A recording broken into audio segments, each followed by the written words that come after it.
నమస్తే, నేను మీ శ్రవంతి. చూస్తున్నారు బల్గం టీవీ. ఆదివారం అర్ధరాత్రి ఓ ప్రైవేటు బస్సు మర్కాపురం నుండి బెంగుళూరుకు బయలుదేరింది.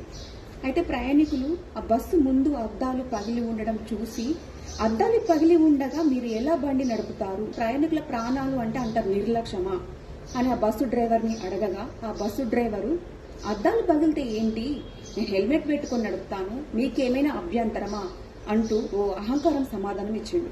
దీంతో ప్రయాణికులకు అలాగే ఆ డ్రైవర్ కు వాగ్వివాదం జరిగింది. అంతేకాకుండా డ్రైవరు ఈ బస్సు కూడా స్టార్ట్ చేసిండు. వాగ్వివాదం జరుగుతుండగా కూడా ఈ బస్సు డ్రైవరు బస్సు స్టార్ట్ చేయడంతో ఇంజన్ నుండి శబ్దం తేడాగా వచ్చింది.